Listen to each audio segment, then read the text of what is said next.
Hello and welcome to Decorating Pages. I am your host, Kim Wannop. Happy holidays! We're in the middle of it, people. I hope you're getting your shopping done and all your events and just spending time with family and friends and enjoying hopefully a little time off if you're working. Little breaky poo, which is nice. I have some prezzies for you this week. Today I have production designer Kalina Ivanov and set decorator Rich for The Penguin, which I know I talked about a million times how much I loved the show, loved the look. I stalked them till they spoke to me, and I might have kept them a little long, but it's things that I wanted to know that I know you wanted to know. So I have that coming up in a little bit. It is Art Directors Guild voting time, people. We are at that time of year again. And so obviously the episodes I've had lately and from now till the end of voting are for your consideration. And so I hope you check them out and check out the videos that accompany them. But mainly check out the Art Directors Guild website. Go to awards and then go to awards. You find the design presentations that everybody puts up. The eligible film and television projects. That's where you want to go. That's where you can look at everything that has been submitted to the Art Directors Guild for the awards and their design presentations, which have drawings, graphics, before and afters of set dressing. I mean, I love it every year. I wish they would keep up every year's, but they don't. I'm sure the bandwidth on that is pretty crazy, pretty big. But yes, I cannot emphasize enough how great it is to look at all these projects and just dork out. That's all I want to do is dork out. So yes, I will say number one, I have 2 projects in there. If anyone's voting, if anybody wants to vote for Dr. Odyssey for 1 hour contemporary and for A Man on the Inside, half-hour single camera, which I have some fantastic news. A Man on the Inside has been picked up for season 2. I am so happy. I kind of felt like it would. I mean, everyone I have talked to who has watched it has loved the show. So I am so proud that the show was picked up and hope to get back there. Morgan, Mike, I'm talking to you. I hope to get back there. I'm kidding. I know I'll be back there, right? Right, guys? Anywho, let's talk about some other things that I've watched. What's one up watching? That I've watched that are also up for ADG contention. I've watched a lot of things. I'm going to start out with what I really liked, which is A Complete Unknown, production designer Francois Audi and set decorator Regina Graves, who did a phenomenal job in creating the world of Bob Dylan in the 60s. There is a cabin set and then an apartment set that is so detailed with the smalls and the life that is given in those rooms from Regina. I just paused the movie and looked at it because I thought it was so great. So bravo to those 2. I'm sure that they are up for film in period film. And then I saw Nosferatu, I hope I'm saying that right, which is about a vampire. It's Dracula.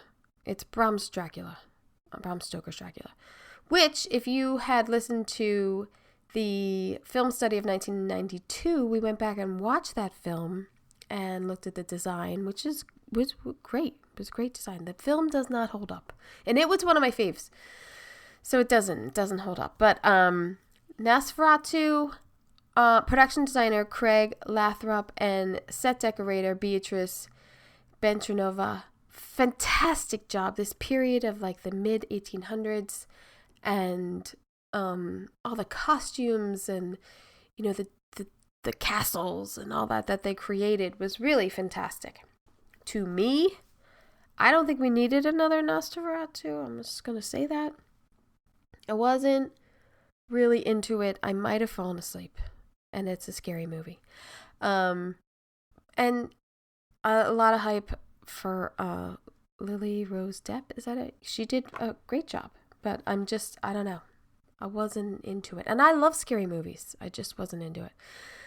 The other one I watched was Gladiator 2, production design Arthur Mack, set decorators Eli Griff and Jilly Aziz. Wow. Huge undertaking for doing Gladiator 2. I mean, Arthur Mack's going back to do it, and a phenomenal job done by the design team, and, you know, reconstructing Rome and all of these. It's so many sets, and the Colosseum, and then it has water, and really, you know, massive. I mean, he's just got last year I spoke to him for Napoleon. I mean, and her and Ellie. You really don't take a break. Good for you. But to me, I probably didn't need another Gladiator. I think I was okay with Russell Crowe. The story picks up, like it's a decent story and everything like that. It just, I don't know. It wasn't Gladiator. Gladiator was such a good movie. I think it's really hard sometimes when you're trying to recreate that magic. Not everything can be Maverick 40 years later. You know what I mean? But yeah, that's what I've been watching. I have a couple others, but I have another episode for you that I'm going to release this week. So I'm going to save those criticisms and reviews for the next episode. So there you go. Let's get into this one. As you know, you can look at all of these photos and everything that we are talking about on the YouTube channel, Decorating Pages, and follow along, or just skip ahead to be like, what was that thing that they were talking about? Let me check it out. I have it there for you. I'm also releasing little clips here and there on Instagram and TikTok to tease you. Let's put it that way. So let's get it started. On this episode, we're heading into the gritty streets of Gotham City to explore one of my favorite series this year, The Penguin. The series delves into the criminal underbelly of the city, ruled by Oswald Cobblepot, played by Colin Farrell, who is unrecognizable as Oswald, and his performance is incredible, and the sets that surround him are impeccable.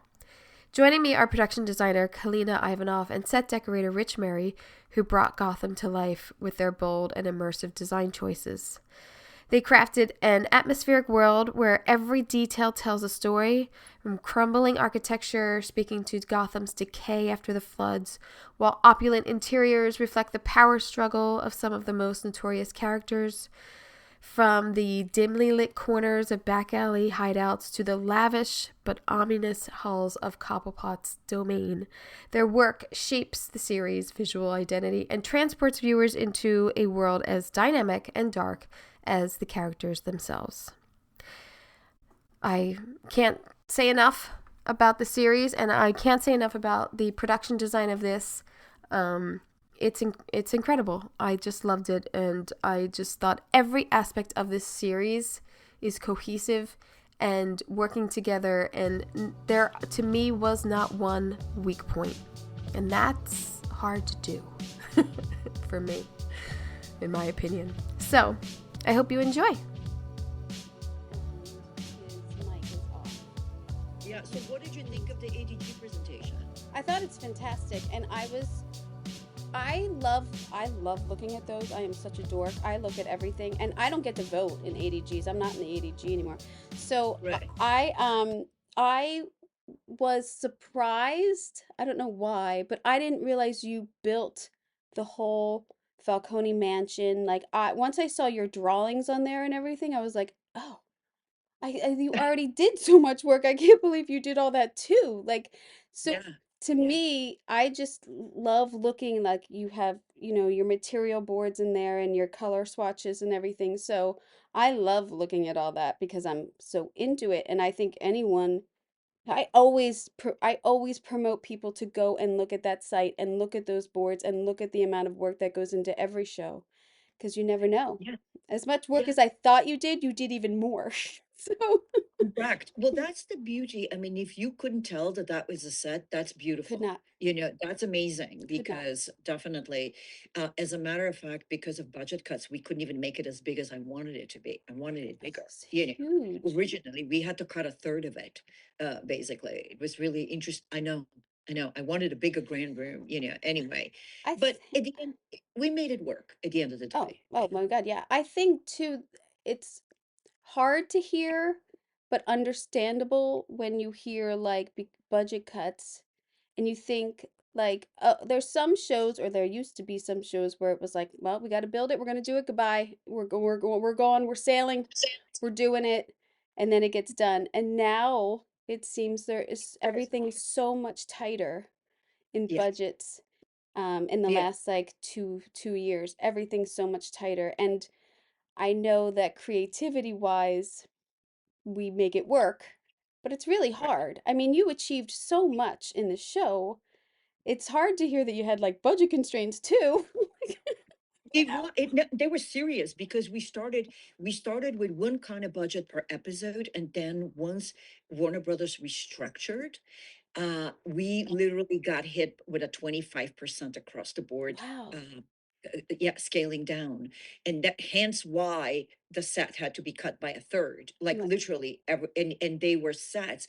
And why I wanted to talk about the jazz club, I had designed it as a set, Mm. right, and had imagined it and had drawn it and had pulled it and everything, and Rich and I had worked out on all the colors and tables cloths and uh God knows what yet, and then suddenly it was like, no, you cannot do it as a set. We don't have the stage space, nor do we have the money. Now you have to find a real club. And I was just like, what? Because a real club will never be what I want.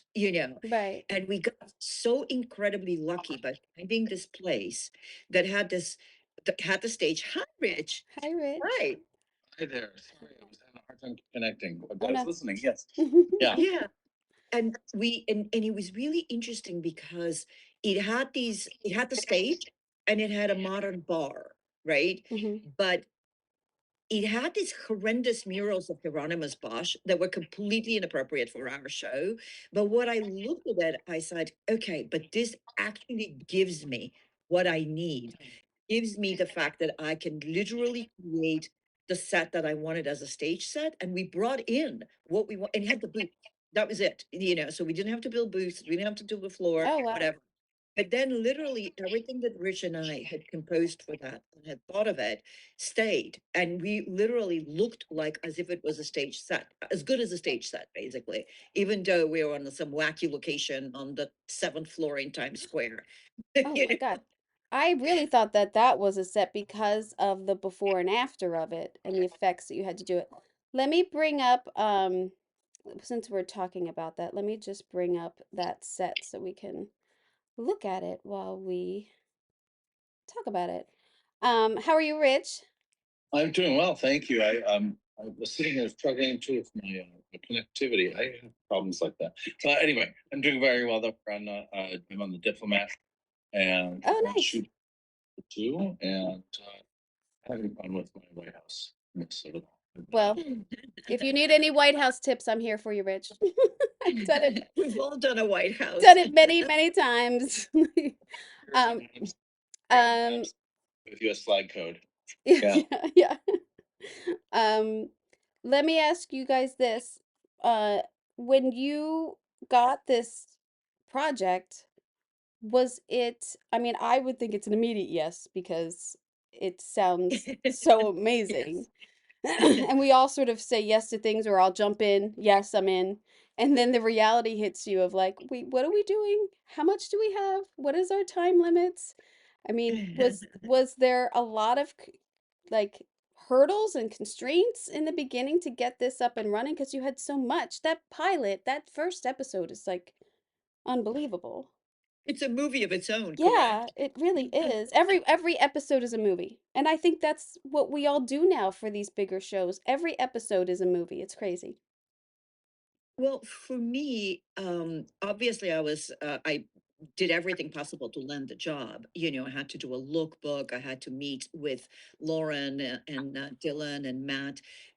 And then I had to meet individually with Matt, etc. So there was a lot of steps before I was awarded the job.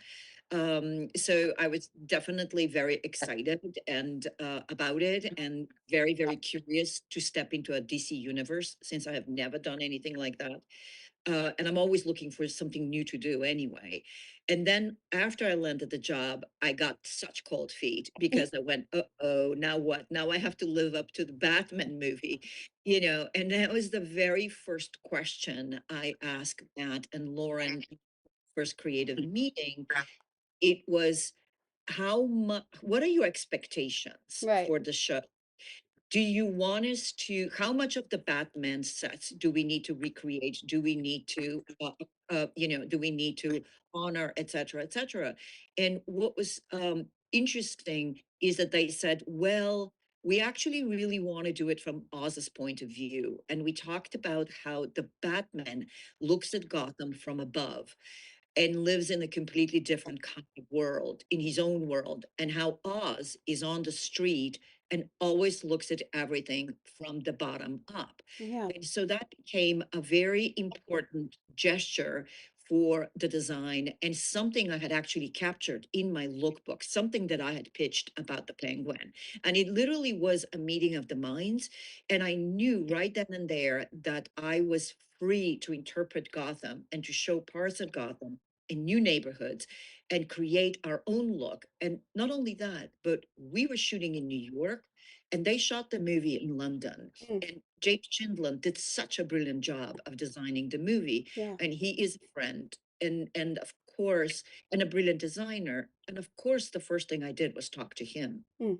about, Oh, what that's was great. his the origins of his ideas of the world that he wanted to build, because I really wanted to stay faithful to his vision and Matt's vision, but then try to interpret it and make it from Oz's point of view. So Oh, that's great. basically, that's kind of how I handled it and how I found my way into it, and it was really, it took a couple of months for me to kind of wrap my brain around of how much freedom I had.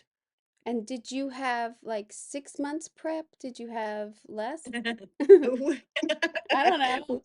Seems you like live in? it seems like 6 months. I feel like I'd give you 6 months. Well, I, one, I had about 2 weeks of prep. Yeah. yeah, Rich had to step in, yeah, in a very complicated point actually of the show. And so anyway, he would have he would have wished to have started Yeah. with me. It might have been easier. What I think basically, what I did have though, I did have a good month of just scouting with our location manager, Keith Adam, Mm. and good month of talking to Matt and Lauren and Dylan Clark together with Keith, the location manager, and I, and discovering what they thought was correct in pitching a lot of locations. And in that very preliminary scouting that we did, um, I found the Falcone mentioned, by the way, the Oh, the exterior of exterior. it. Yeah. Yes, and I really, really pushed for it. I think there was a little bit like, well, maybe it's not big enough, and I kept saying, no, no, you guys, this is exactly the scale it Yeah. needs to be, Yeah. and it needs to be Italian style. And I liked the very sternness of it outside. And I said, we're going to add a fountain, we're going to add greens, we're going to make it more Yeah. luscious outside, but it's really the right scale. It can get in the frame, it could get in a TV frame, put it that way. Yeah. And I really felt it had a lot of character. It was the right thing. It's from the 1920s. It was and I really wanted a Gatsby kind of location, and it was from that period. And it had really the right bones and the right things to build the set onto. And so ironically that stayed. We looked for more, but that stayed. And then the one where we built the trolley depot, Mhm. which is the Kingsbridge Armory, actually we pitched for Arkham.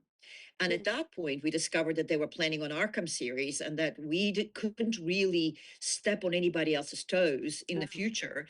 So we decided that, okay, then we'll stay with the women's wing in Arkham, similar to what it was built into the movie. And that is actually one of the only, there are only twice we intersect with the movie directly. Right. In general, everything else is new. But it was very productive period, and the scouting was immensely helpful. And the thing that we really discovered in that process that truly helped me tremendously to make the show look unique for Gotham was that we didn't want Manhattan's geography of a grid. What we actually wanted was a new geography, things that are five corners, things that Yeah. look unique, things that make our that are interpret Gotham in a different way, that we're so embedded into comparing Gotham to Manhattan. And that was very liberating. So we looked for a lot of our locations were in the Bronx, in Queens, in Yonkers, way outside of Manhattan, and we only had one or two in Manhattan. It was very, very interesting.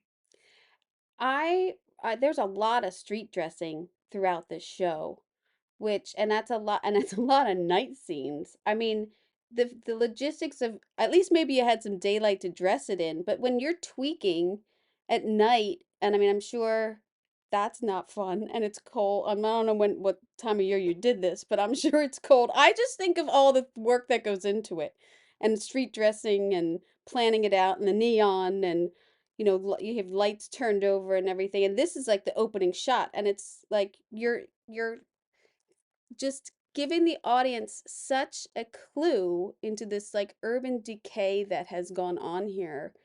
It's really it's all of the streets are fantastically dressed, I must say.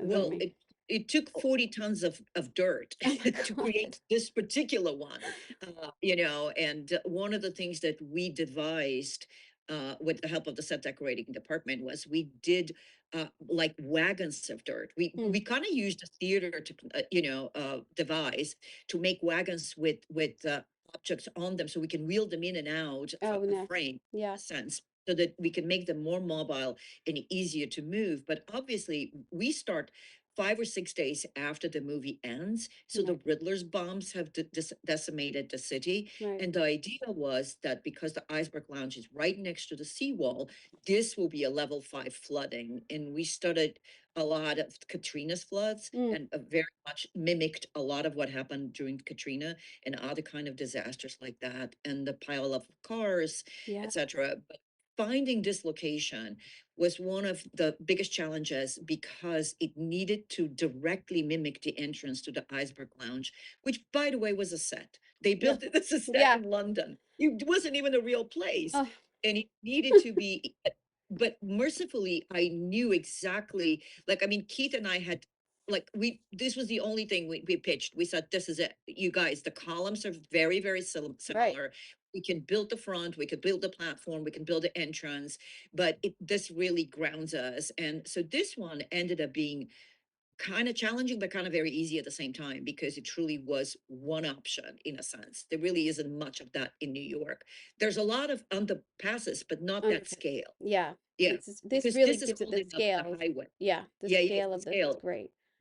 Yeah. And Rich, I mean, I don't mean to not let you in. No, no, sorry, no. I just think it was especially for the Crown Point set that we did in Yonkers in episodes 5 and 6. Yeah. When we had the driving scene where they're driving through all of the destruction and whatnot. I have that coming. Let's see. I can get to that. Look at Yeah, all your beautiful that's And what I sets. call hellscape. Yeah, that's the Crown Point hellscape. Yeah. hellscape. That Yes. was This. the intense. This Yeah. was we had 100 pallets of trash. We Ooh. had an entire semi truck full of leaves. We had dump truck after dump truck of mud. Like it literally was, yes. The devastation there was, we had that pile of, we had 3 cars piled on top of each other. That was Yeah. all props and special effects. But we drove telephone poles through cars and stuff. We destroyed so much here. How? And in one of these corners here, right behind that pile of cars, Kalina, that's where we bought that set from. You Right. mentioned this EP article. Yeah. Um, Yeah. we I borrowed wanted a you to trailer talk. brownstone exterior from Billions Oh. and stood it up and then crushed it and toppled it. This was like an entire 2 stone, so it had the whole like brownstone stoop and the front door and everything, and we just destroyed it and then buried it in mud. It was, and as if the house had been knocked off its foundation and collapsed. What It was what was your you scout so you scout this location and you think, okay, I know what we have to do. To me with that idea. He said, Yeah. guess what? I can get a whole facade from Billions and we can destroy it. And I was like, guess what? That's a wonderful idea. Yeah, We yeah, have, we have an empty lot right here. yeah, Yes. I don't think we ever saw it in the episode, really, but for like a few fleeting shots and like background. But it's right where the Volvo is pulled up. It's like you're standing on the stoop where you take that photo. oh yeah, Yeah, but you see enough of it. You see enough Yeah. of it to know that there's a broken building. Otherwise, you oh have yeah, seen an empty lot. You know, so you do see and the other thing also is what's really important about these sets. Most of it you're doing for the actors. Let's not yeah, forget that. Yeah, What sure, is really important is that they feel it and they know with the street. And actually, the accumulative effect of all these details is what makes a set, makes or breaks a set to me. yes, It's like, yes, yeah, you know, and the set, and we knew that this was going to be the first. Also, we knew we had a daylight scene here. right, This was the first you saw the devastation right. during daylight, you know, Yes, which is yeah. very, very different from night. And Kim, you rightly pointed out that we had so many night scenes, yeah, but this was literally so important to get it right. And the fact that, and this is a scene in Yonkers, that we found these 5 corners, and this is exactly the geography I'm talking about. And I wasn't happy with the Brown building, and that's why I hung those big banners right, that, it's huge. you know, about Bella Royale, connecting Yeah. us to the movie, connecting us to the sports teams Right, that were of Gotham that existed. So we used a lot of, we really tried to build onto the same world, even though we were in a different kind of, you know, neighborhoods. But it didn't matter to us. It was really important to continue that. And it was a really, I mean, our art department did all those stores that you see on the bottom left yeah, shot. All those stores were abandoned, and we created them like the businesses. And oh wow, one of the things that Lauren really wanted was that this neighborhood had a vibrant life before. I mean, it might have been a poor right, neighborhood, but it had a vibrant life, and that is destroyed now. And these people are homeless, and the kids are without school, which is why it's so important to have the nuns and the kids. And the thing about it is, you realize what a villain the Riddler really is, yeah, because you may have sympathy with him at some point as an audience member, but now you realize how evil his act is, because it's not, yes, he's killing rich people, but he destroyed the poor neighborhoods and decimated Gotham. I think So, too, one of the best things about this series is the realism. Like, I don't, the Batman movie is fantastic and everything, but there's a stylization to it, and there's like a, the DC quality to it, which you have here with the main character, obviously, but the sets to me looked so real, and that devastation of watching that flood hit the buildings and everything, and when you see all of these things happen, and then you see the aftermaths that you created, there's this series just felt more like realistic and grounded than anything yeah. else. And I really appreciate that as a viewer. I didn't feel like I was watching a DC series. And I loved it. I loved it. I loved everything about it. But yeah, Well, thank you. I think that was the goal. yeah, Actually, that was drilled in me by Lauren and Matt. That was the first thing they said. You know, we really want this to feel very real. We're driving a very powerful message about the have-nots and the haves. yeah, Those who don't have anything and those who have everything. And there's no middle ground between them. And this is the kind of power vacuum that Oz uses to rise. right. And their message was really important. And you know, when I think about like, why did they hire me? I don't have anything DC looking on my resume. I realize it's because of that. I realize because they felt that a lot of my work is very grounded. Yeah, It's very grounded in yeah, character and in message. And I'm a very, very method kind of designer in a sense. I really think about the characters and the reality of the environments and the backstories. yeah. And it was a great partnership because Lauren is so good about the backstories. The writer's room was amazing. They gave us so many details. We gave them suggestions. They gave us details. We built together these worlds, and the scripts were excellent. Wouldn't Oh, you say that, scripts that, Rich? I mean, they were just wonderful. It was amazing how easy it was to decorate in that. Well, Kalina, you first had drawn everything, Yes. so I knew exactly where we were going. Like there was never a question as to what was right or wrong, in that way that it was like, oh, this has been through thoroughly fully designed. And then in terms of the reality of it, that was easy. It wasn't, the execution wasn't easy, and solving it in terms of the creative side wasn't easy, but it was easy in that there was never a question as to whether something was right or wrong. Right. It was like, it was like so spelled out, and then with the layer of reality on top of it, there wasn't room to be wrong. Right. Right. Like it was sort of like, here's your path, get on and go. Yeah. Well, Yeah. it's easier when you have that great direction, when you're given direction by the writers, when you're given direction by the designer, and Yeah. even if Kalina has amazing sketches and there's concept drawings, it makes it easier for you, for me as a decorator, to then put our own spin on it, but stay in the same lane. Exactly. Yeah, It was we're all on the same exactly. page. We're all on the Yeah. same page. It's so Yeah. nice. It's so Yeah. great. Yeah. And I mean, the only times I really ever sort of was unsure about things, or I would come with questions to Cleena, and then we would take that upstairs, as if like because I come from Only Murders in the Building, right, where everything is an Easter egg, everything's a joke, and I'm like, Yeah. I still want an umbrella here or there. Yeah. I still want that penguinness Yes. of cartoon. I was going to ask you about that because I know you like an Easter egg.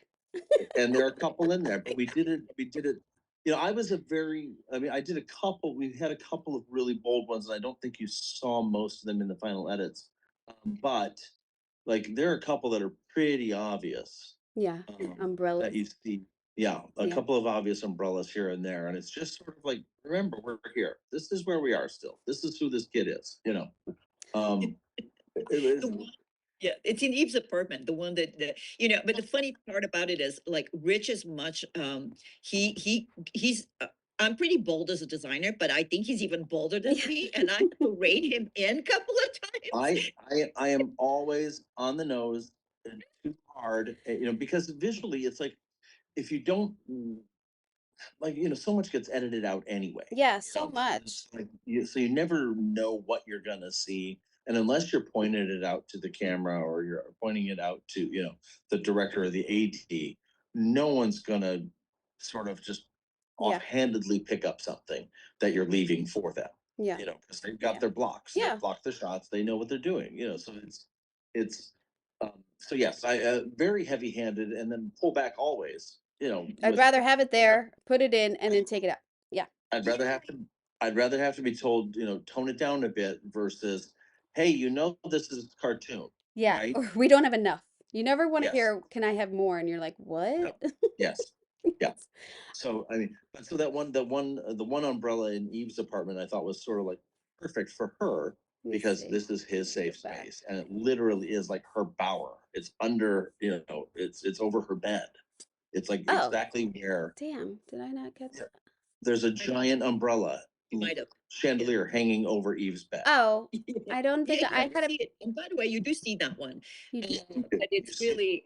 And it's funny because that scene between I do that one. I did, but that scene between Eve and Sophia, when Eve is ratting out Sophia in what, episode 6, I think. Is she right in the before she goes to kitchen? the rose? I think I have the kitchen one. They start in the kitchen. They start in the kitchen and they go to the bedroom, and that's where like you really see it. Yeah. I Yeah, think and you realize Sophia has violated the sanctity there of it that is. But space. I don't know if you. That's not the one we're referring to. It's in Yeah, the bedroom. It's in the bedroom. It's her to the left there. It's right around to the left. Yeah. You're right. Yeah. Over here. And it was funny because it was in our shop. I think someone else had bought it, and it was black and metallic and a chandelier, and I'm like, well, that's not going to ride in this room. The funny thing about this location was that blue came that blue. Really? Really? The turquoise was there. Yes. Oh, how That wall lucky. paint- The paint color was there. We walked in and said, holy cow, we have to make this happen. And Oh, so I immediately thought, oh my, well, of course it's his sanctuary. Her name's Eve. Let's turn this into her Garden of Eden. This is where she Mm. takes care of her girls. So it's a lot of plant life, a lot of sort of natural textures, a lot of wood tone, a lot of, it feels safe. There's a lot of pillow, a lot of cushion, a lot of sanctuary. Yeah. And then I'm like, well, here's the chance. If you're going to swing, for a big swing at the plate, put the umbrella right over her bed, and this is his cage. It's his cage, but it's his safest spot on the planet. And then we realize, in this episode, wow, Yeah. she really sold him out right quick. Yeah. And it's kind of hard to watch this and realize that this space is really just, it's not real. It's Yeah. funny because it feels real, but it's a really scary place. It's all for her. It's a facade. She has a Yeah, facade. She has to survive, and it's a yeah, facade. yeah. I love those curtains. I love that fabric. That fabric was a vintage fabric we got at a vintage fabric place here in the city or up in Connecticut. But yeah, That's um, awesome. lovely, amazing vendor, amazing source for us because it's perfect, and we had them custom made them. Yeah, I feel like I'm jumping around here, but do we want to talk about the two or three, is it the three houses of first his mom's house and then the safe house and then we have the flashback of Oz's childhood house. right. Yeah, And yeah. So starting with mom's house, the whole idea here was, and people slowly picked up on it, was at first you think that's where she lives, but reality is that's actually where he's hidden her away. right. And he's brought a lot of things from his childhood apartment. So you will see the same grandfather clock in the childhood apartment. You will Hmm. see certain things will repeat. And there was, I wanted to really play with that he recreated kind of an 80s environment for Hmm. her because that's what the childhood apartment was. And one of the things that influenced Matt Reeves was the Batman book called Year One, which was in 1989. Hmm. So his approach to the Batman and his kind of aesthetic was very much stuck in that 80s, 90s, and I tried to honor that. So a lot of the wallpaper is sort of period, and it's actually his period. And I wanted to create a relationship between the women in a very much that there is a lot of wallpaper that connects these three women, Yeah. which is Sophia, Frances, the mom, and Eve. And you will see very different interpretations of their worlds through wallpaper and what that means to them. And with mom, it was this kind of very pink cocoon, a warm space that he tried to create for her. And you slowly realize that she is suffering from dementia, Yeah. a particular kind of dementia. And but there's some signals at the beginning where you see little post-its with written, lights, refrigerator, whatever. There is anyway, it was really interesting set to develop. And we then carried, as I said, some of that furniture into the childhood apartment. But the clock was really written there. This is the hideaway apartment. Yeah. This is This called is this there's the that's the clock there. childhood Yeah. apartment. Moms, yeah. Yeah. Yeah, that's mom's, and there's the clock. And this is something Lauren had written and spelled out for us in the script. And there were, again, as I said, this collaboration with the writers was so rich and Mm, amazing. that's great. And we did what she wrote a line, but for which was for Frances, where she says when she's taken to the hideaway apartment, which is Victor's friend's apartment in Crown Point in the hellscape, she says, why are you taking me to this dump? It's like it's like where we grew up, Yeah. where you grew up, right? She refers to their apartment. And so we wanted similarity between this. So we rejiggered the set. We built it as a set, both That's of them. that's what I was It had- gonna ask you. If it was the Yes. same, Well, but different. ironically, But yeah, it's great. yeah, ironically, it was a big fight for me with this was one big fight that I had with the producers about building both of these as sets. And because the Eve's apartment were actually was scouted as a possible hideaway apartment in Crown Point. Mm, And what happened is that basically, yeah, the strike happened. And I said to them, Colin, who had really needed to be um in a very was the prosthetics were so heavy on him, and he was profusely sweating, and we had to cool the environment all the time. right. So stage sets became very important because you can maintain the cool temperature. I mean, everybody wore parkas in the summer on the stages. That's how cold they were. And I just said, how are you going to get him to a real apartment and cool it enough for this Yeah. poor man? And there's a lot of scenes. And I used the argument that if we build the hideaway apartment, we can then reconfigure it into the childhood apartment. And Right. what we did is we literally swapped windows. We changed that in one apartment. You see this window that you look through the living room. In the other apartment, it was not there, but the layouts were similar. We keep the same bathrooms, by the Yeah. way. The hallway is similar. And you the palette and the colors and the wallpapers, and you give each apartment its own character, very unique character. But it worked out so well for us, and with the strike it really helped that we committed to those being on stage sets. Oh, It was definitely. I it mean, was for very him. hard to keep Eve's apartment for 4 months, with all the set dressing and everything. And it was just, and again, because of budget restraints, by the way, is I kept that turquoise color. Had Mm. it not been for budget constraints, I probably would have repainted it. Yeah. But then I decided, let's go with it. And one of my inspirations was Clute for her Oh, character. yeah. Oh, yeah. And I just felt like, okay, I'll go with this because it has the bohemian character. Plus, all of the show was going through some serious color processing at the end. So Mm. none of the colors, the way they are in the real world, the way we Gotcha. saw them with our naked eye, were going to look like that on the screen. So anyway, and so it was really interesting to talk about all these environments and the kind of amazing amount of detail that came in. And for Calvin, who is the name of the Victor's friend, because it was a Polish family, we had Solidarność. Do you remember, Rich, that was one of the things that was the hardest to clear? That Yep. like literally we had to take it out an Yep. hour before we started shooting, and then they cleared it 5 minutes before we started shooting, so we back Yep. on. What was Yeah, it? like the craziest. The Yeah. actual like the sign Solidarność, which is it was actually created by an artist, and you thought it was just random graffiti, Oh, right? Because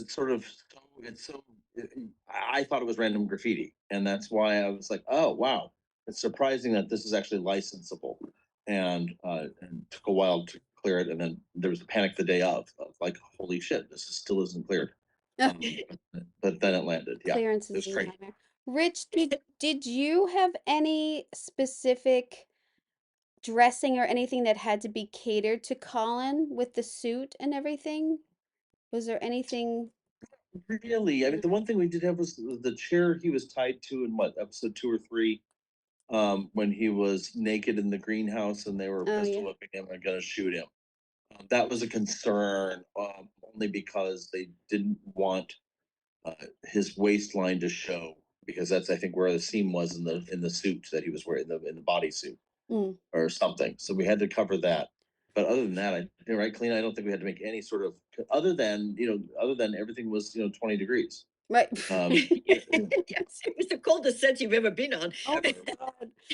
Yeah, and Rich, the trolley station we saw shot in January, and we were just like, okay, we don't need heaters, and yeah. everywhere literally was freezing in the trolley station in the armory. Yeah, How much fun did you have with this childhood home doing like the period and all the different textures? I love the period stuff. Yeah. This is fun. Look at that lamp there on that side. Yes. That's just crazy, right? And that Like, I china love- cabinet, I mean, Yes, I love this sort of stuff. It is fun. This was it was a little tougher because of it was weird because our color palette was so tight, mhm, right? And so it had to be sort of in that brown, burgundy, beigey world, and ivory. mhm. So finding that stuff in really good condition, Yeah. still in 40 years later, is a little tougher. But other than that, we had a blast with this. Yeah. Yeah, the period stuff doesn't scare me too much usually. Yeah. You got Yeah. it. You got it, Rich. There are Yeah. places here in the city that they're here in, Yeah. if you go to anywhere in New Jersey, I think it's called a place called New Jersey, Yeah.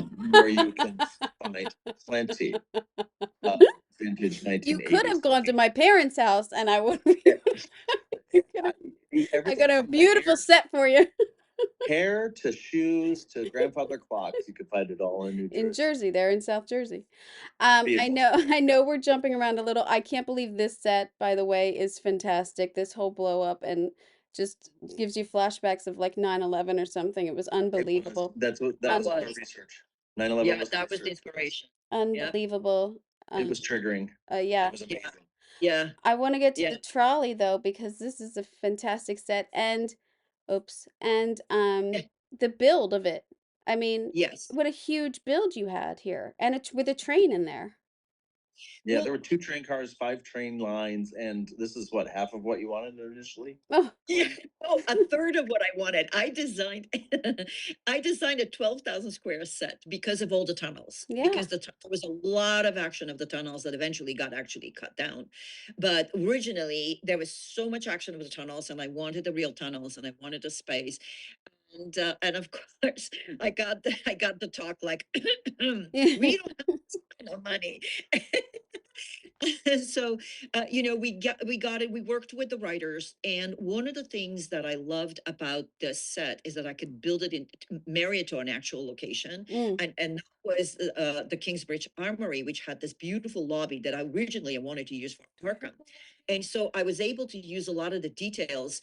Those white squares on the columns come from the lobby. So when you marry that architecture to the set, it looks you see how yes, yeah. all those white, and they serve a purpose also because in the dark you can really see the arches too. Yes. Yeah.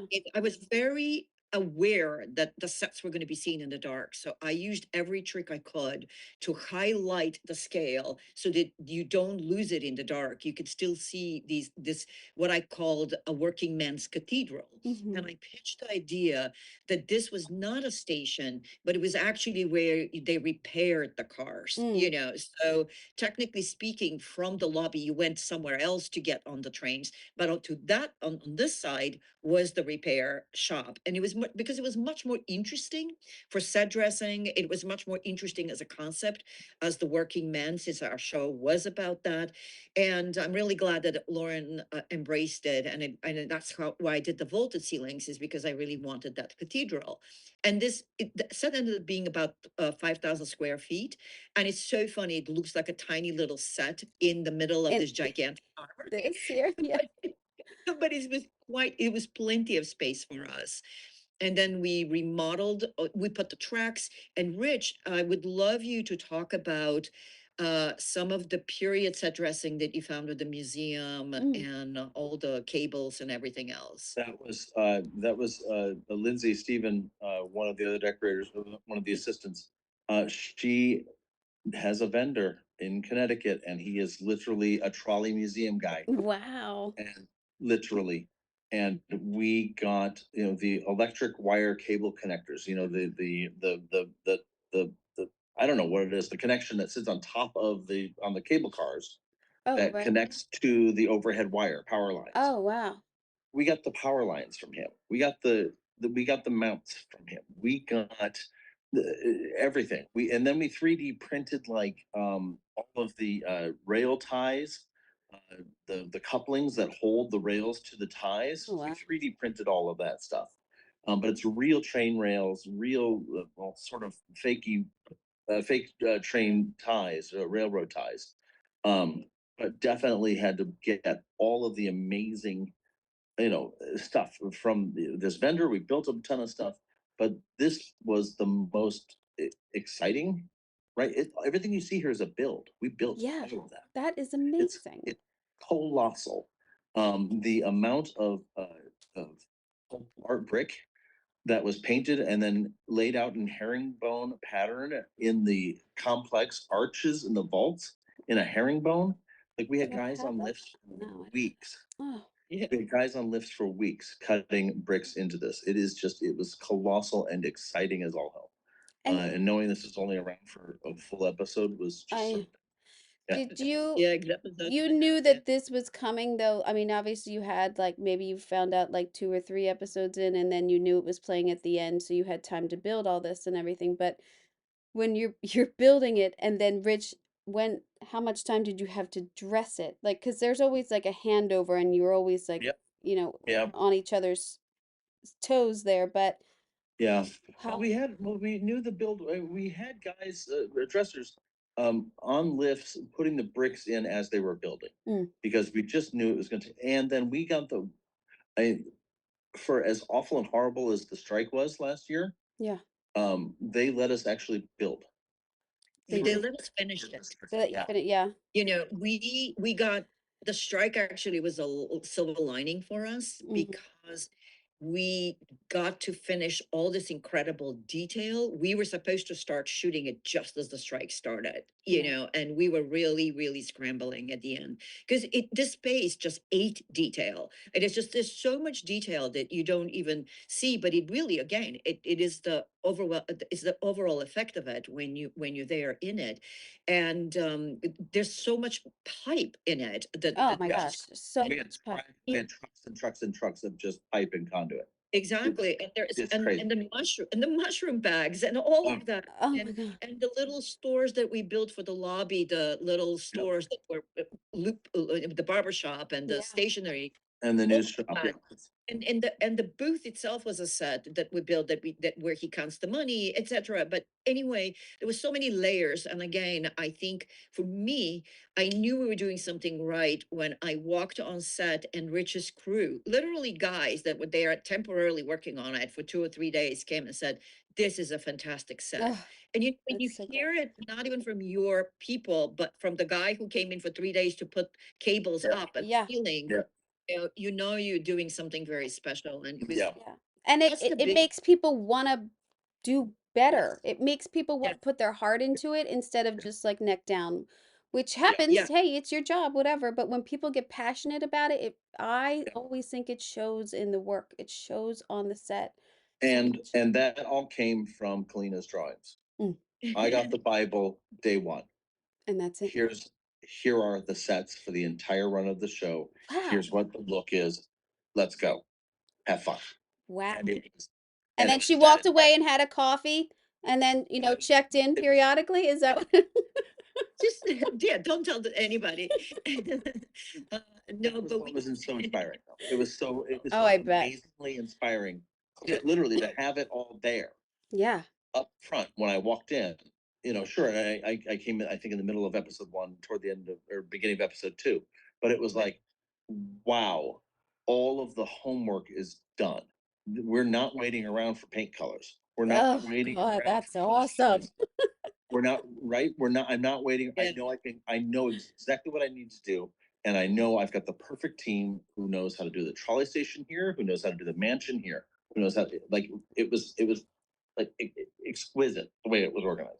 There, I really appreciate that because I do so many presentations myself, to get there. Like I feel like half of my creative time is doing presentations, but I yeah, really try to communicate with the writers and the producers early so that we are never like doing things at the last moment. yeah, And I think that it's just I'm very disciplined that way because I Yep. feel that if a set doesn't come the way I see it, it's on me because I didn't communicate to people clearly what I was seeing or where I wanted us to go. And it doesn't mean that I am tyrannical about it. I really leave No. room for everybody to bring creativity because why would you have a team if you don't let them shine? And that's why I really appreciated working with Rich because he was never afraid to come up with ideas. And sometimes I would go, okay, that's a bridge too far, but I really like what you're thinking. And how about if we do, and it will spark a conversation, it will yeah, spark a dialogue yeah, and it will go somewhere.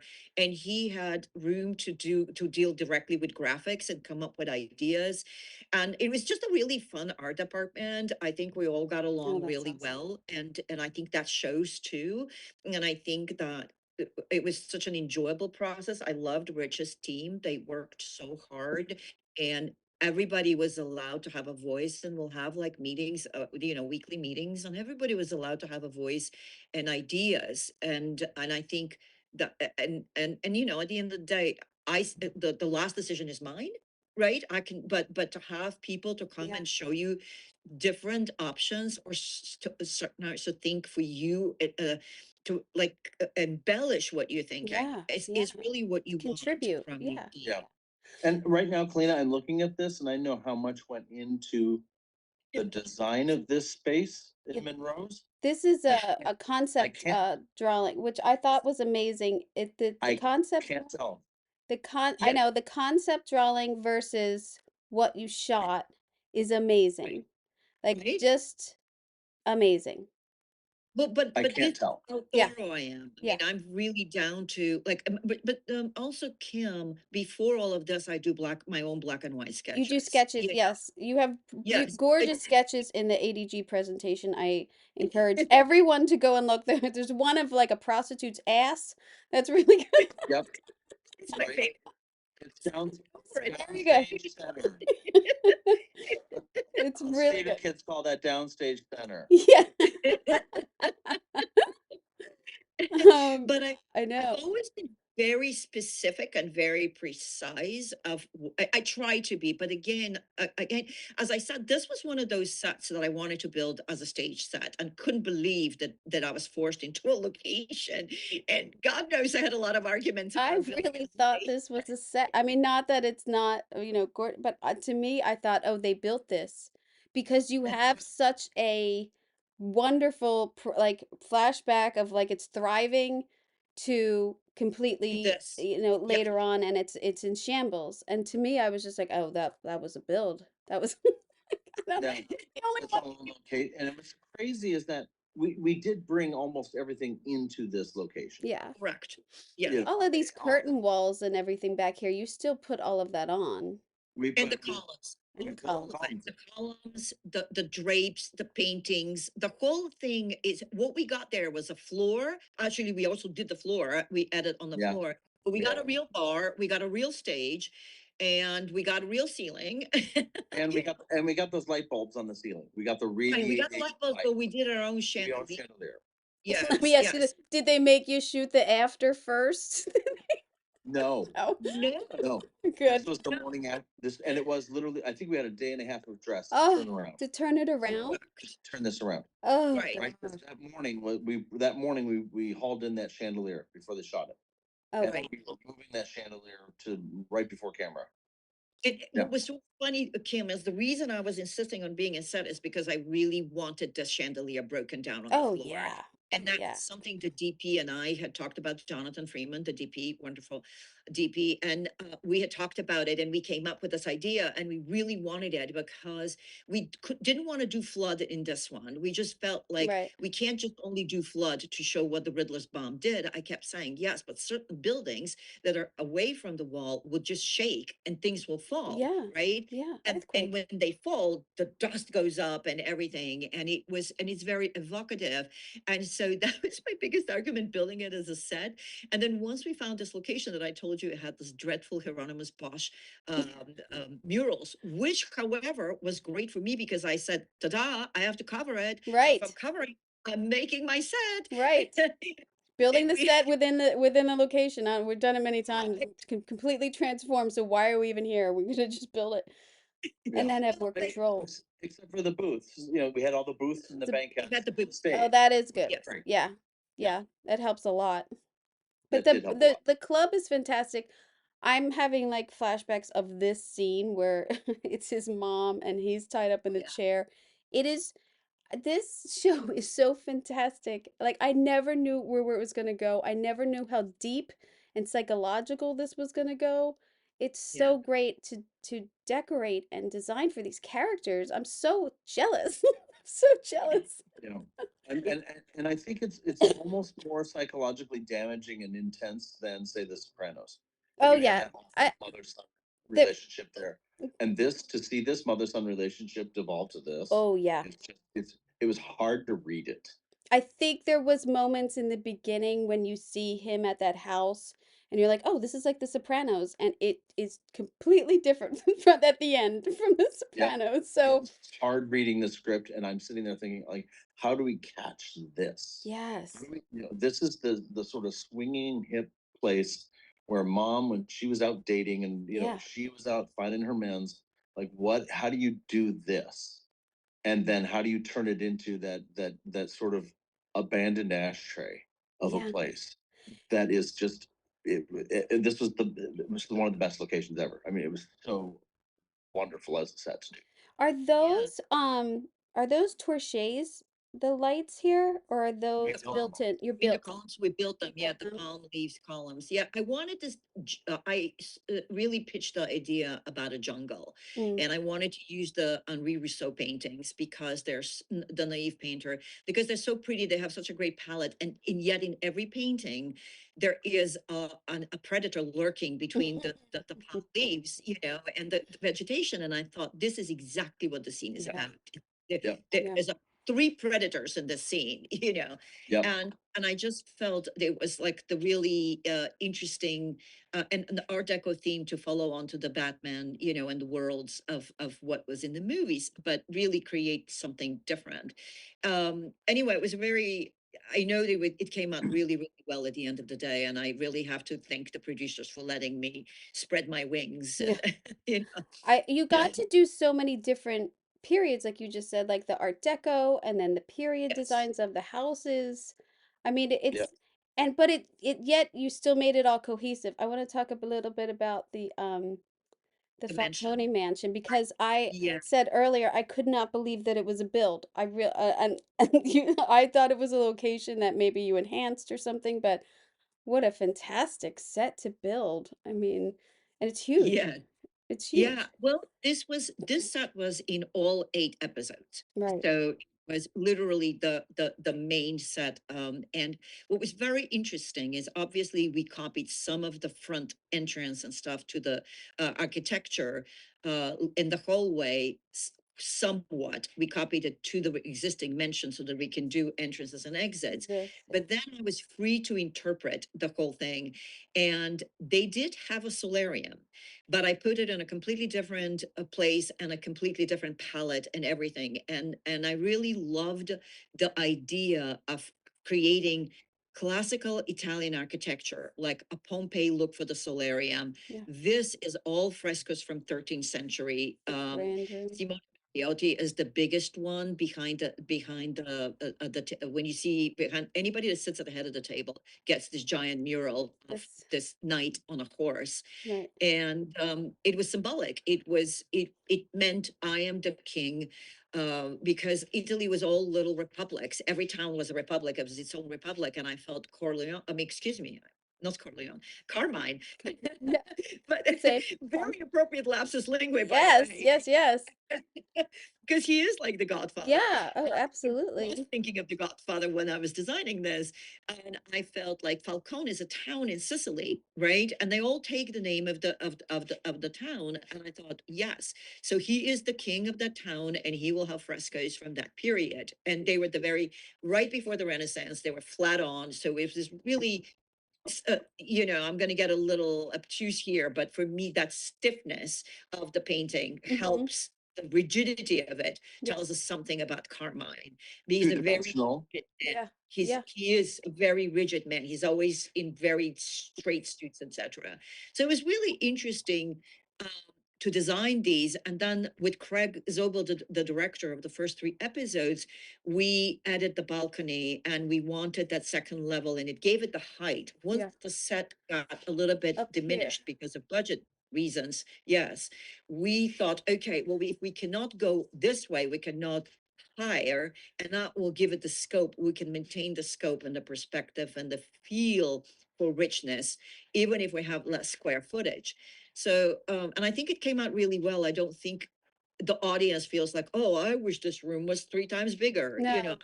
I don't think any. I really like that when she has those meetings and like you said, you have the painting behind her. I think it brings it down and makes it more intimate. The focus level is on her or whoever's sitting there rather than like the other side of the room, which is more, open and grand. I think it works perfectly Yes. for the scenes and everything. It's great. Yeah. It's beautiful. Yeah, and the solarium plays such a big role when the mother is kidnapped by Sophia, and they Yeah. have this very important scene, including the slap, and it was so I was very happy to see that every single set and every single nook and cranny was used. And Yeah. then when Rich came in, we designed and built, added the kitchen Hmm. because there were quite a few pivotal scenes in it, and it was just wonderful. We were doing Tuscany. Yeah. I was Yeah. traveling through Italy, let me tell you. Oh, yum. I'm in. Yeah. Any And I sense of going through Italy, I'm in. Yeah. And then Lauren said to us that she wanted the furniture. Remember, Rich, we had a different idea about the mural that you see behind Sophia Yep. at the Mhm. and we had done something with lemon trees, and she Yep. said, it's too cheerful, it's too nice. I want a darker, more threatening kitchen. Yep. And I said, okay. So that's when you and I pivoted to the black furniture, Yep. to horns. The gray paint color, the gray Yeah. green paint color. Yep. Right. And that's when we did with our graphics designers, Steve Brown and Katja Austin, we did these murals based on Leonardo da Vinci, but they're of a cave and they have a darker palette. And so it was very interesting to see also how the work, the collaboration with the writers was also very successful for us because, they really guided us and also helped us get to a point where Yeah. you and I probably, we were at a different point. We were in more decorative kind of cheerful kitchen. Did you have all 8 scripts? Okay, so I started with the pilot only. Then I got an outline, which by the way did not mention a trolley depot. Uh, that and then we got told we had to get greenlit if we had 4 scripts. So we got the 4 scripts. And then we got the second outline, which mentioned the trolley depot. And then, so I was personally doing a giant happy dance in my office when I read trolley depot because I had never done one. And then we got all the rest of the 4, but the writers were very good about telling us where the story was going. Oh, that's good. And The heads up. Lauren and her team had it so worked out in terms of the mushrooms and I mean a lot of details that were very important to the characters, like that clock. And Rich, what were the other ones? There were quite a few. Like the mushrooms were very important. Mushrooms were important. They didn't want because top hats and canes that Right. came later, and that sort of worked in, but we didn't get to play with that early on. Nor They, would we allow birds. Sorry, I stepped on you, but right? No, yeah. Your bird. Yeah. Allowed birds. We weren't allowed bats. It was more what we weren't really supposed to do because they didn't want to push. We had to rein ourselves in Right. terms of the Batmanness, the cartoonishness of it all.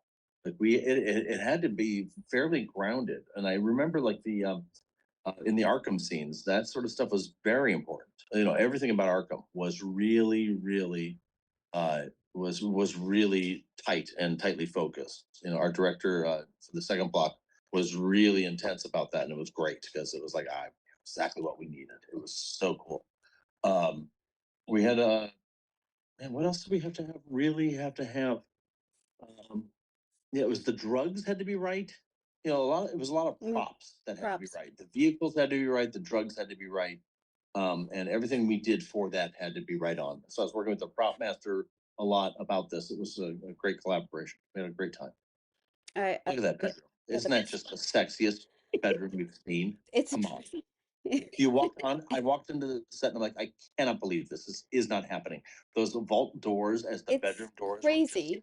It's such a fantastic concept for this character. It's really Unbelievable. But really it's great. grounded in reality, Kim. This came from my research on Diamond District and jewelry shops. And this is where I pitched the idea that Oz moves into a jewelry repair shop. And it came from an image. And as a matter of fact, we created an ad for that shop, and it's on the wall where you first see Victor reflected. That's the ad for the shop. We gave it a name and everything. So there was there was a workman table, a jewelry table. And so they had a vault, and I thought, this is so Penguin. Of course, he would love the shininess of it. And of course, he would love all these drawers where he can hide things. And the rest of it is pretty mundane, pretty plain walls. The fireplace, the fake fireplace, was written by the writers. And then we decided on the poker table. We gave it a lot of, but it was one of the most satisfying conversations with the actor. If you look at the bottom left, there's a purple painting. I had an hour design conversation with Colin about his character, showing him all the concepts for these sets and explaining the history of it and what it meant, etc. And he loved it. And he gave us his references for bad art because the script said that the penguin has bad art. And that honestly, for some people, that's smoking dogs. For other people, it's a Right. black velvet, Right. Elvis. You just don't know. It's a huge range of bad art. When he brought this abstract art, I was like, oh, I just love this, And so we created something very similar to his references. Yes. And it has the purple color. You know why he Yeah. liked it? Because of the purple. Yeah. And and he thinks, oh, this is just like what I mean, he's basing himself entirely on Carmine, right? And so you can see I did these paintings of bridges because there was a big bridge painting in the bedroom for Carmine's bedroom. Mm-hmm. And it's like everything that he sees, he thinks, oh, I gotta have that. But then he buys it in a flea market. Yeah. It's And doesn't really nouveau know. riche. It's that nouveau. It's like that Yeah, fake rich taste or something. it's McMansion style. Yes. Yes. Yes. It, Yes. it is the the derivative of the elegant Yeah. that somehow misses its mark. Yeah. Yeah. Oh, and Kim, on the bottom right, in the distance is that ad that I'm talking about. This here. Right? Yes, that's the ad for the jewelry shop. That one. Yes. So yeah, so we created. Unfortunately, it's blurred and you can't tell, but Yeah. we created a real ad for it. It was again. There's a lot of like kind of Yeah. I was asked to make it grounded. So yes, but it still works metaphorically too. I mean, it was these characters, they're real, yes, but they also belong to the DC universe. And that's why I feel like I was straddling between myth and reality. And it was like, what is mythological about these characters and how can we ground them in like something that's relatable to the audience? It's such and an to our opportunity to do that and decorate and design for that. It's like to me that's like a dream project. It totally was. Yeah, to It have it was. Yes, we are very, and very to grateful. get to do it in these big huge sets and then the small details that you get to put in for these characters is just fantastic. I don't know one person that I haven't screamed at to watch this and to also just look at the design and decor of this because that and the costumes and the acting and the scripts work so well together. I don't know what else I've watched in a while that has been so cohesive and everything is elevated so good. It's such a good series. I just loved it. And I don't think you have to be a DC or Batman person. I just think it's so great. It's just a great story. I loved Yeah. it. Yeah, it's funny. The people I've talked to who have actually had the most commentary about it were the DC Batman people. Mm, Everyone else just loves it. yeah. It's a straight A plus for Yeah. everyone else. All the DC people are a little bit like they're And they're picking at the picking. corners, but they're Well, like, I loved it anyway. I can't pick at it. But did you yeah, have a favorite set or a favorite piece that you had for one of the characters? Is it for me or for Rich? Oh, for Rich. I'll start with Rich. okay. Yes. Yeah, and something that never showed up. It was for the uh Oz's penthouse at the end, and we never really saw it, I don't think, on camera. Oh, with the Right? Remember this, chandelier. Kalina? There was a Yes. sterling silver umbrella candy dish Ooh. that I put on the bar, and we filled with sugar cubes for him to make his old fashions. Oh, Yes. And it was sterling silver, 19 teens, 1920s, and it was just like, dude finally arrived, and it's perfect. Um, yeah, that was like that little bit of like, okay, I can get this in there, and it landed, and it was like just that. I oh, think it's I a loved perfect everything detail. about everything though. Like we were crazy over just the plants in the greenhouse and what we were putting in there. We were thinking like everything through as to like what's the texture of the furniture texture in the Falcone bedroom. Yeah. How do we get all of those different tones and yet all of those different styles and flavors and feels to work in this Art Deco-ish sort of world? Like, how does it work? And it was so much fun. Everything was awesome. I just absolutely loved working. Oh, This was a fun one. that's a great. And that's all. I mean, and Clean, it was you and the team. Like the whole team was just a great team to Yeah. play with. Like that's and when it's a fun team, and when you want to come to work every day, and you're doing this, Yes. and it's the Penguin. Yes. Come on. Yes. Come on. Yes. 0.0% I need season 2 right now. I need it right now. That's not gonna happen. I know. I was me and the one Ryan Garten at work every Monday we come in and we're like, where is this going? It's so great. I love everything of it, and I can't conceive that it's only 8 episodes and we only have 3 left. How do we only have 3 left? This is And great. Victor is still okay. Yeah, exactly. Right? I never thought it would. I thought it would go a different way. I never thought he'd make it, Yeah. but I Yeah. never thought that Yeah. it would go that way. Yeah. I had a friend ask me, "Oh my God, what happened in that last episode?" And I'm like, "He's still the bad guy." Yeah, Yes. yeah, Yes. Let's yeah, not forget, he may be charming, but he is not good. yeah. He is, and he is funny, and he's a goofball, and And he's the guy next door, but he's a murderer. that backstory episode is so unreal Oh that my God. what he did as a child. It's so unreal. It's so good. Yes. I can't Yes. think. And I didn't even get to that. I didn't even get to how you built all that and the door and and you put that fake Yes. facade on the wall. I had so many sets. I'd have you here all day though. But Kalina, what was your favorite part of this? Let me see. My favorite, so my favorite set is also the last set, and I Yeah. think it's the penthouse, and I think Let's it's put that in. that's all right. I think it's because that is really where it crystallized for me that I was doing what kind of mythology, and I realized that Greek mythology directly relates to DC and Marvel, that they're just modern version of Greek mythology, and so I wanted him to be in this decayed ballroom, and again that was a location that we completely transformed. Mhm. And I wanted him.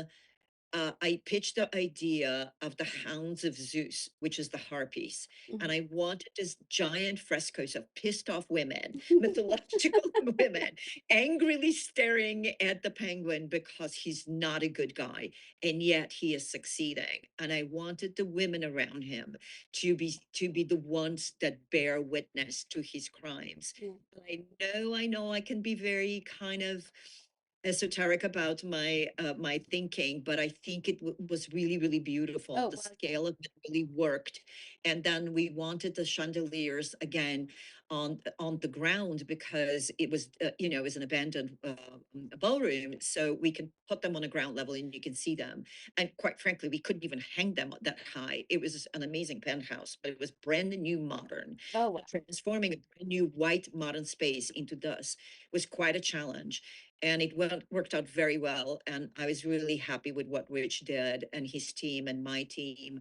And it was a beautiful ending. And I also designed the whole building, so when they pull out to see, they really see what I had designed. I had designed this Beaux-Arts building, and I felt it needed to be very different than the Gothic world of the Batman. Yeah. So I purposefully set the penguin in a Beaux-Arts building with a round cupola. And so anyway, it was an incredibly satisfying show on every level. And the amount of gratitude I have for the showrunner and for the producers, and the amount of gratitude they express to us, to the art department, and the support is, I wish that on everyone working in this industry, because it's the way we can create something beautiful. Yeah, it is. And a great work environment comes from the top.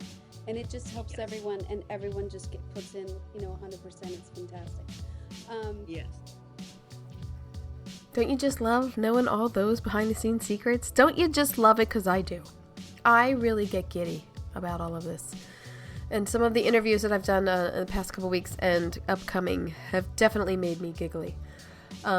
So again, check it out on YouTube, and the ADG voting is upon us, so maybe give some votes here and there. I don't know what you want to do. What are you going to do? You should do it. There you go. I have a cold, so I am going to go because my voice is annoying. I hope you got an earful. I'm Kim Wannop for Decorating Pages.